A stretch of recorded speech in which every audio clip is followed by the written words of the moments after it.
చెప్పేసి రాత్రిపూటను బట్టలు తిప్పి పోలీస్ స్టేషన్ వదిలిపెడితే ఆ పోలీస్ స్టేషన్ కుక్క కూడా ఆయనను గుర్తుపట్టదు. అట్లాంటి పరిస్థితులు నువ్వు సినిమా తీసే పద్ధతి అదే. నువ్వు సమాజానికి ఏమైనా సమాచారం ఇస్తున్నావు? పోలీసుల మీద పబ్లిక్ తిరగవాడమంటున్నావా? మరణవాడి పోలీసుల మీద చట్టాన్ని చేతిలో తీసుకుని పబ్లిక్లో అన్రెస్ట్ చేయాలని చూస్తున్నావా? స్టేట్ అనేది ఏంటిది? రాజ్యం అనేది, రాజ్యంలో ఒక పద్ధతి ఉంటుంది, దానికి ఒక రాజ్యాంగం ఉంటుంది, చట్టాలు ఉంటాయి. చట్టాల ప్రకారం మనం బతకాల్సిన అవసరం ఉంటుంది. ఎవరైనా కూడా ప్రతి విషయాన్ని కూడా మన సొంతంగా చేతుల్లో తీసుకోకూడదు. ఇంట్లో కూడా నీ పిల్లల్ని నువ్వు కొడతావంటే 1-2 సార్లు వాడు బలవాడతాడు. మనం ఒక సొసైటీలో ఉన్నాం. ఆ సొసైటీ యొక్క కట్టుబాట్లు ఉంటాయి. కట్టుబాట్లు అంటే చట్టాలు ఉంటాయి. నువ్వు ఎలా బిహేవ్ చేయాలో ఉంటుంది.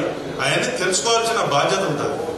నువ్వు నాకు హక్కులు, నీకు హక్కు అంటే తెలియదు, బాధ్యత అంటే తెలియదు. నీకు బాధ్యత లేని సమాజం బిడ్డ అని నేను భావిస్తున్నాను. ఎటువంటి బాధ్యత లేదు. 130 మంది 1,30,000 కుటుంబాలు ఉన్నటువంటి పోలీస్ డిపార్ట్మెంట్ ఈ సమాజాన్ని ఆర్డర్లో పెట్టడం కోసం అనునిత్యం ప్రతిరోజు ప్రతి క్షణం పనిచేస్తూ ఉంది. నీలాంటి వీరులు శూరులు చాలా మంది వచ్చారు, కాలగర్భంలో కలిసిపోయారు. నువ్వేదో సినిమాలో డైలాగులు వేసి అది లేదు ఇది లేదు చేస్తే మొత్తం నీ రీళ్ళన్నీ కట్ అయిపోతాయి. నీ రీళ్ళన్నీ కట్ చేస్తాం. ఒక పోలీసు కూడా నీ దగ్గర రావద్దని మేము చేసినాం అనుకో, ఎట్లుంటుంది? రేపు నువ్వు పబ్లిక్లో తిరగలుగుతావా?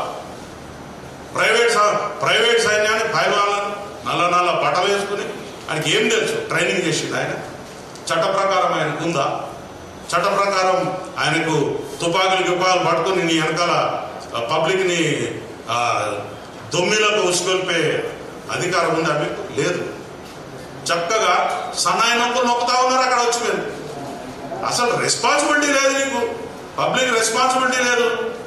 వచ్చినావు ఈ జూబ్లీ హిల్స్ లాంటి ఇవి తెలంగాణ గడ్డకు హృదయం లాంటి జూబ్లీ హిల్స్ లా రూపాయలు ఖర్చు పెట్టకుండా భూములు జాగ్రత్త వచ్చినాయి మీకు. అవి పబ్లిక్ పైసలు, ప్రజల యొక్క సొమ్ము. నువ్వు ఒక ఇండస్ట్రీని డెవలప్ చేస్తావని చెప్పి మీకోసం మా త్యాగాల మీద మేము ఇచ్చిన సొమ్ము తీసుకున్నారు. ఎంజాయ్ చేయండి, కట్టుకున్నారు, లీజ్ అయిందా ఉండండి. కానీ మీరు అక్కడ ఎటువంటి దుర్మార్గాలు చేస్తున్నారు అంటే అడిగేటోడు లేడని, క్వశ్చన్ చేసేటోడు లేడని మీ ఇష్టం వచ్చినట్టు నాటకాలు చేసుకుంటూ పోతే సమాజం ఊరుకో. ముఖ్యంగా ఎవడో ఒకడిగా కడుపు మండుతుంది.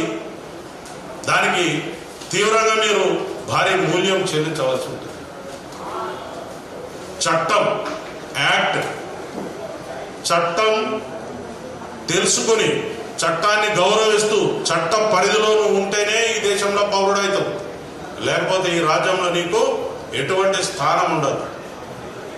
నాకు కొమ్ములు ఉన్నాయి, లేకపోతే నాకు అపరిమితమైనటువంటి పవర్స్ ఉన్నాయి, నాకు తుపాకులు ఉన్నాయి, కత్తులు ఉన్నాయి, కటారులు ఉన్నాయి అంటే ఏం జరిగింది?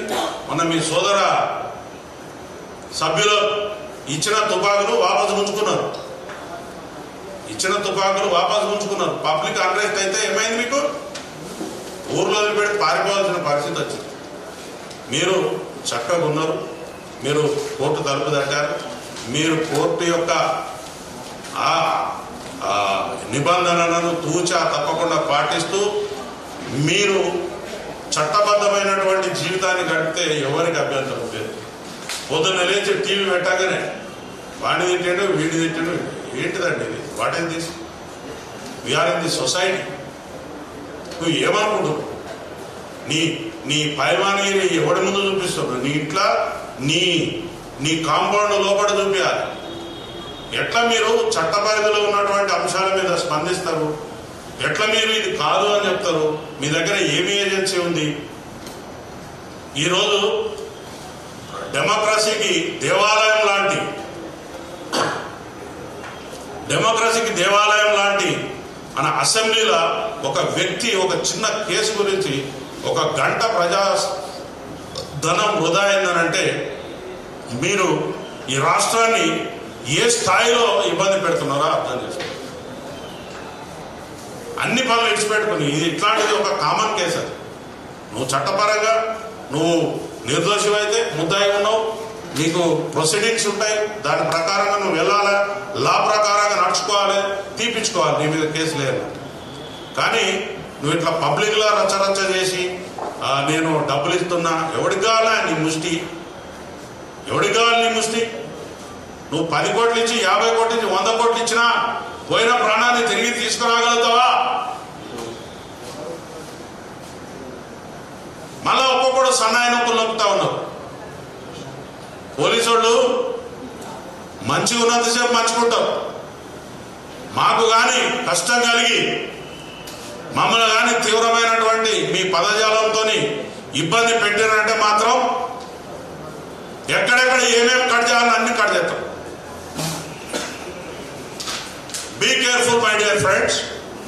మీరు చట్టాన్ని ఉల్లంఘించడానికి ప్రయత్నం చేస్తేనే మీరు ముద్దాయిలు అయిపోయారు. దానికి చట్టపరమైనటువంటి శిక్షలకు మీరు అర్హులవుతారు. కాబట్టి నేను ఇంకొక విషయం కూడా చెప్తాను. మీరు ఇంటి నుంచి బయటకు వెళ్ళేటప్పుడు, బయట నుంచి ఇంటికి వచ్చేటప్పుడు ఒక రకరకాల కాన్వాయ్లు దర్పం ప్రదర్శిస్తూ ఉంటారు. ఆ దర్పం కూడా అవసరం లేదు, సైలెంట్గా పోయి ఎవరు చాలామంది ఉన్నారు. చిన్నప్పుడు మీరు ఏం సినిమాలు తీస్తున్నారండి? సమాజానికి ఉపయోగపడే సినిమాలు తీస్తున్నారా? భారతదేశ కీర్తి ప్రతిష్టలు ఇనుమడింపజేసే సినిమాలు తీస్తున్నారా? రైతు కుటుంబం సినిమా తీస్తున్నారా? లేకపోతే ఏమన్నా నర్తనశాల సినిమా తీస్తున్నారా? లేకపోతే మన సందేశాత్మకమైన సినిమాలు తీస్తున్నారా? సాగర సంగమం లాంటి ఏమన్నా? మీరు ఏం సినిమాలు తీస్తున్నారు? దొంగతనం ఎట్లా చేయాలి, లంగతనం ఎట్లా చేయాలి, ఎట్లా మారిపోవాలి? కనీసం మహిళలు అంటే మీకు గౌరవం కూడా లేదు. మహిళలు అంటే గౌరవం కూడా లేదు నీకు. ఇంతవరకు ఎవరు అడిగి ఉండడు ఈ ప్రశ్న. నువ్వు హీరోయిన్ పడుతున్నా ఏమంటావు? అరే 1000 రూపాయలు ఇస్తా, అది ముద్దు వేరే అడుగురా అంట. ఇదే నువ్వు నేర్పించేది? ఏం నేర్పిస్తున్నావు సమాజానికి? ఒకసారి సినిమా తీసేటప్పుడు మా బిడ్డలు గరీబోళ్ళు ఎందుకు తీసి నీ 3000 5000 రూపాయల టికెట్ల కొని ఎందుకు పోవాలి? దానికి ఒక హైప్ క్రియేట్ చేస్తున్నావు. దానికి ఒక థియేటర్ లేకుండా, ఇంకొక కొత్త సినిమా లేకుండా మీరు సినిమాలను పంచుకొని టైమ్లీ నెలకొకడు సినిమా పెట్టుకోవాలా. ఆ సినిమా తప్ప ఇంకొక సినిమా ఆడద్దు. ఏముంది మీ దాదాగిరి? మీకు ఆ రైట్ ఉందా? ఒక ఉపాయం ప్రకారం నీ సినిమా తప్ప ఇంకొక సినిమా లేకుండా చేసి ప్రజలను ఆ సినిమానే ఖచ్చితంగా చూసేలా మీరు మలుపుతా ఉన్నారు. ఒక కెనాల్ వాటర్ పోతుంటే ఏ పంట పొలంలోకి మలపాలనో రైతుకు తెలిసిన లాగా మీరు దీన్ని పండించుకుంటున్నారు. సినిమా టాకీస్లా రేట్లు 100 రూపాయలు, 50 రూపాయలు, 20 రూపాయలు. ఆ రేట్లు 100 పక్క 4 సున్నాలు, 25 పక్క 2 సున్నాలు. ఏంటిదండి? What is this? నిన్నెవరు మేము బతిలాండి మా కోసం ఒక ఇట్లాంటి సినిమా తీసి పెట్టాలి. నేను ఇక్కడే చెప్తున్నా, నువ్వేమన్నా పారంజి సినిమాలు చూస్తున్నావా బాబు? ఈ దేశాని కోసం ఏమన్నా చెప్తున్నావా? అట్లాంటి సినిమాలు చూస్తే ఏమన్నా జ్ఞానం వస్తుంది. జై భీమ్ లాంటి సినిమాలు చూస్తే రాజ్యాంగం గురించి తెలుస్తుంది. లేకపోతే చారిత్రాత్మకమైన సినిమాలు చూస్తే, కోడెనాగు లాంటి సినిమాలు చూస్తే కులాన్ని ఎట్లా విడగొట్టాలో తెలుస్తుంది. నిప్పు లాంటి మనిషి సినిమా చూస్తే ఒక పోలీస్ ఆఫీసర్ ఎంత గొప్పగా ఉద్యోగం చేయగలడో తెలుస్తుంది. ఒక మత సామరస్యం ఎట్లుండాలో తెలుస్తుంది. నువ్వు చేసేదేంటి? నువ్వు చేసేదేంటి? నీకు ఎవడిస్తున్నాడు గైడెన్స్? చెప్పేది ఒకటి, చేసేది ఒకటి. మీరు మీ తోలు మంచిగా ఉంచుకోకపోతే తోలు పలగొడతాం. ఒక శాఖ మీద మీరు